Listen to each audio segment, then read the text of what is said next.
So I had a call the other day with an old friend of mine, and he told me I would be a really good presenter. I should moderate or present something. So let's give it a try. I was actually thinking to share this by the end of the year, just to give people an idea what I'm looking at.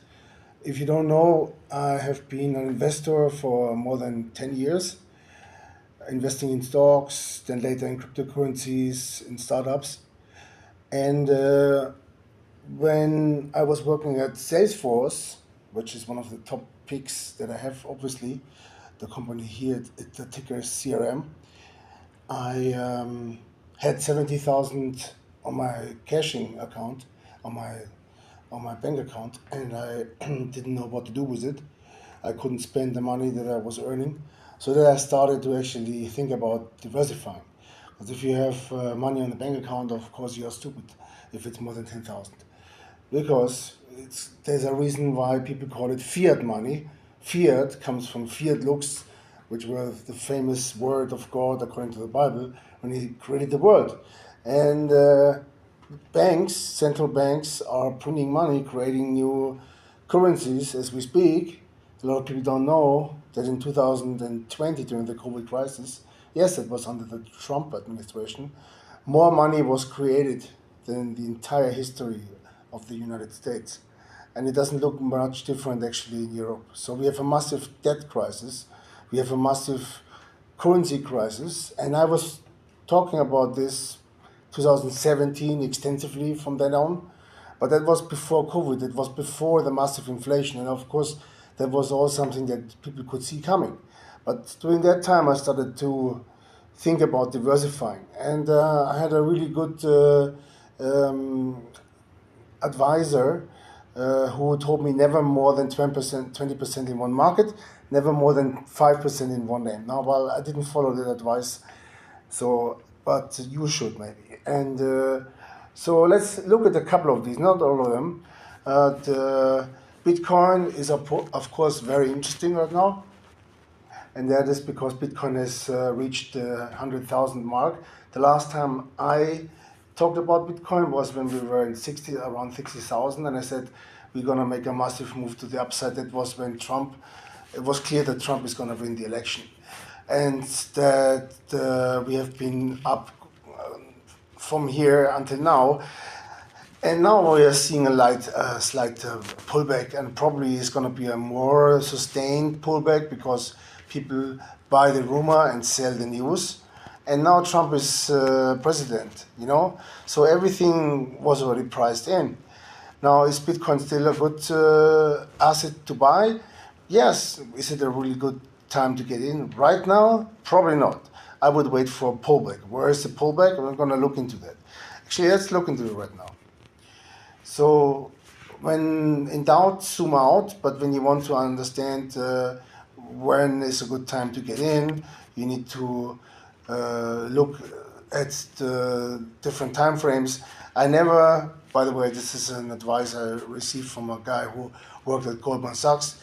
They make their strategy on the weekly time frame, so every candle is 1 week, and then on the daily, they tactically make decisions. So is it a good time in general to get in, looking at the weekly, and then is it a good time to get in right now? Now this is the daily. Now what we can see here, Bitcoin has been in a downward trending channel, and it has broken out of that channel, and now is retesting that channel. We can also see a couple of things that sound very technical for a lot of people. So we can see that the yellow line and the red line. Now the yellow line is very important. It's a 21 emerging moving average. This is the price point, an average in the last 24 months, and typically Bitcoin respects that price. So either we are trading above or below it. So if you're trading very high above it, it's a good time to sell, and if it's the other way around, it's a good time to buy. So let's look at the weekly. So I'm on the daily time frame right now. As we said, Goldman Sachs, they make decisions on the weekly. So what can we see on the weekly? Now, we see a very similar pattern as we have seen over the course of the last year. Last year started really good. The spring, Bitcoin was really pumping, but then for the rest of the year, we saw a downward sloping trend. But a lot of people didn't understand that around here, at that time, it was time to break out from this channel. Why? Because the 21 emerging moving average has moved up and has crossed exactly the end of the channel. Now, this is just one of several other indicators that pointed me towards the direction we're going to make a massive breakout. And I still have that video, sent it just to a couple of people, basically to get them interested in technical analysis, because yes, you can see that there is, with a high degree of probability, you can actually almost predict the future with certain assets. And this is not like a stock market where they have monthly or quarterly revenue forecasts and so on. So all there is actually technical analysis. So, and now we see a similar pattern playing out since December. And in December we had the last high, the top, and now we're going down. Now are we going to see something similar, and we're going to continue to go down for months? And I don't think so. I think this is going to be a very short-lived downward slope. And there's a couple of things that leads me to this conclusion. One is the stochastic RSI is a momentum oscillator that has just crossed here. You can see that here. And without getting into many details, this is something that tells me that there's a reversal of the trend with 80% of certainty. So definitely we're going to see more bullish upside from here. But the question is it going to be sustained? And or if there is a pullback means a correction, where would the pullback be? And history is your teacher here, because in historic bull markets, and we are in the third stage, in the third year of a bull market in Bitcoin. After that, it's going to get very boring for 1 or 2 years. But right now, we are in the parabolic phase. It's very unlikely that we see a sustained correction in this phase. If we do, it will be just a short-term crash, and it will buy back again, because it will bounce back again because people are buying the low. So, and we have that at the price level of 81,000. A lot of people, they say, okay, technical analysis, it's a lot about paintings and charts. All this is basically historic information, data points, and you connect enough data points so to connect the dots and to make a very precise prediction. And so, most likely, based on history, we're going to see Bitcoin going down to the 21 emerging average. And that is on the weekly time frame. This is very important, because on the daily time frame, this is a different price. But we need to look at the time frame where historically Bitcoin has retraced. And the retraced is another term for a pullback. So that's 81,000. Because if you know a little bit about this, it can be very dangerous, because you are on the wrong time frame. You're on the daily time frame, and then you say, hold on, the 21 emerging moving average, or 21 EMA, is at 96,000. So if we're going to have a sustained pullback at 96,000, I put in my buy orders and I buy. That would be foolish, because then you got probably liquidated. So that's it. So this is about Bitcoin. Now, let's look at something else. Gold is something that is, in my opinion, real money. The cash money that you have in your pocket or on your bank account is not real money. That is the only reason I follow the price of gold, because gold is actually showing you the delta between fiat currency and inflation. If gold goes up, it means everything is going up. So, and gold has not moved up until it was at around 2000 for years, for more than 10 years. It took forever for gold to move, and it only moves now because of the massive inflation. Before that inflation, gold was going sideways. You see that? So that is like 2001, 2020. So between almost for 20 years there was almost nothing happening, but then suddenly it moved. So this tells me something about the economy. Tells me about, because the people think, okay, the economy is fine. In Trump country, people thought that Democrats are going to win because they have a great economy. But the economy was only great because there's a lot of people who have jobs. But people hardly make ends meet. So they have a job, and some people have two jobs, but they cannot afford a house, they cannot afford a car. So it's not a real great economy if people don't feel it. So, and people made videos about Walmart, that they basically just cloned their basket. Some lazy people who don't go shopping, they just clone their basket. And just for interest, cloned a basket that was 4 years ago. And when they paid 4 years ago €3 for like a couple of things like a milk or whatever, it's now 10. So actually the inflation is much, much higher than on any of these kind of statistics. So a piece of butter, 1 pound of butter is $4 in the United States. So this is why you need to look at gold. Typically when gold goes up, other things are going down because gold is a hedge in difficult times. We have now an interesting situation where gold is going up and everything else is going up as well. Stocks, the large amount of stocks are going up. But I picked a couple of stocks, and why? Here's NVIDIA.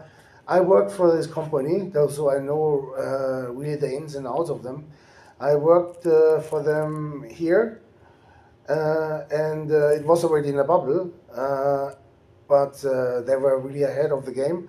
They were talking about deep learning and AI already at that time. They didn't call it AI, they called it machine learning. So obviously there was a bubble, and I realized we are in bubble territory. So I wanted to wait for the pullback to go down. But that was then already 2019 when I was already in cryptocurrencies, and I said, okay, it's more easy to make money in cryptocurrencies than with stocks. Now CRM, Tesla. Okay, let's look at. Well, Donald J. Trump is his media coin. Not going to look into details right now. Tesla is definitely something you need to have in your portfolio, but we have to also see that the price where we are right now, we have been already, yeah, in 2022. So, yeah, but still, consider you bought it at that price 2022, and imagine how you feel if you're gonna be down there, lost 30%. So definitely not time to buy, even though Elon Musk is now part of the government. Brent is the oil price. It's just like liquid gold.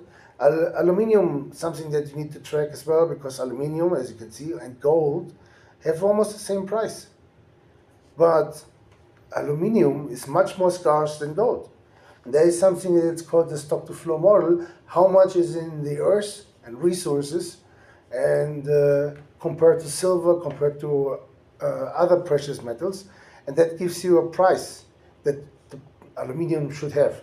And just without going to the details, aluminium should have a much higher price, right?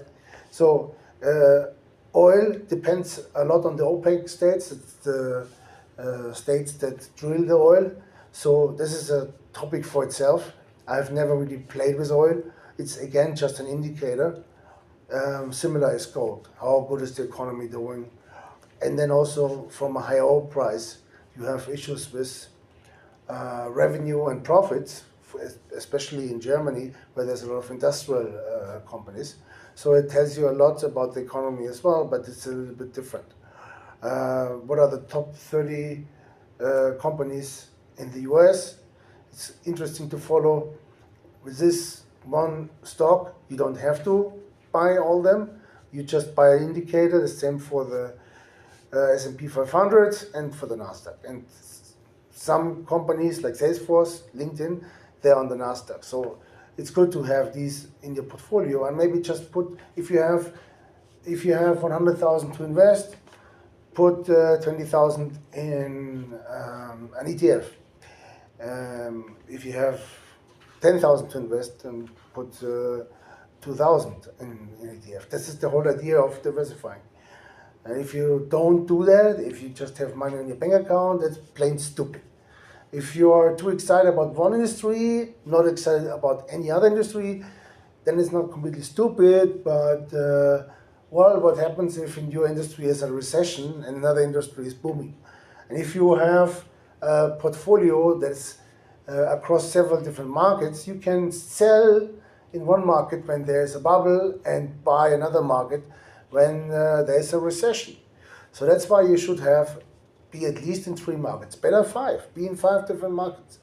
And if you say, oh, I don't have enough money to buy a house, so I cannot be in the housing market, yes, you can. We're living now in a world of tokenized assets. So you can buy a fraction of a house. And you can buy a fraction of a plane. You can buy a fraction of almost anything nowadays. Okay, so SMCI is just one of these stocks that Katie Wood has talked about and has picked. She put a lot of money in it. It's basically another high technology stock. I'm not going to go into too many details. It's not so exciting. Palantir Technologies, the same. It's a defense manufacturer, and they have been doing extremely well, and they will most likely continue to do really, really, really well. So yeah, so we had, I mean, just look at the price increase since May 2023. It was less than €1, now it's 70 cents. Zoom I only have because a friend of mine worked for the company. They didn't want to hire me, the bastards. So then I told my friend, look, this rally is gonna go bye-bye soon, because it was when the vaccine came out. So it was around here. Oh, it was a little earlier. Yeah, here it was. So I told my friend, okay, this is a nice pump, who actually had stock options in this company, but better sell now because I think the price is going all the way down back to $30. Well, it pumped all the way up to almost like a cryptocurrency. I mean, it pumped to $400 and then all the way down. And every candle is 3 months. This is a really long distance. I was not exactly right, so it went down to 50. I wasn't right with 30. Well, I think it's still going to go down to 30 because this is basically over. This is essentially over. Nobody believes this anymore, and there's a reason for it. There's a business reason. Microsoft has the same product, but it's integrated in the Microsoft suite of software solutions that come with a computer. So I had a couple of meetings, online meetings, and everybody's using Microsoft Teams right now. So this is a legacy product. There's no market fit anymore. It's a standalone product. Now people want to have integrated software. So integrated software with all the other business software solutions, and Microsoft in order to increase momentum. I know how Microsoft works because Salesforce I worked for, as I said, and Microsoft was the #1 competitors.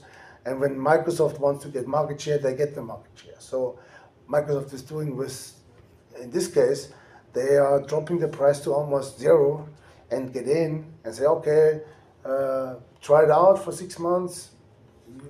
We give you a price that is more like a symbol than a real price. And then after 6 months, if you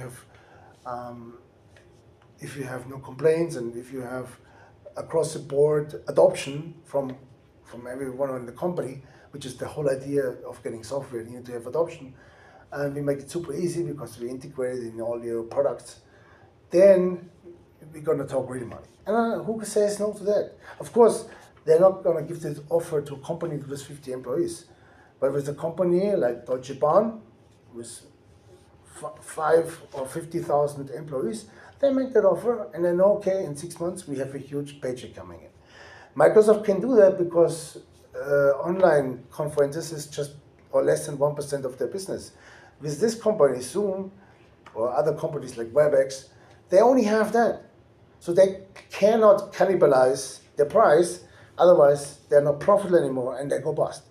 So that's it. So I think I'm going to end it on that term. The last part was dedicated to a friend of mine who I tried to convince since 10 years to invest, but he has never invested. He only got stock options of that company, and he also, from what I understand, didn't sell when it was the time to sell. So don't make that mistake. Diversify and win. Win big. Okay, and I'm out.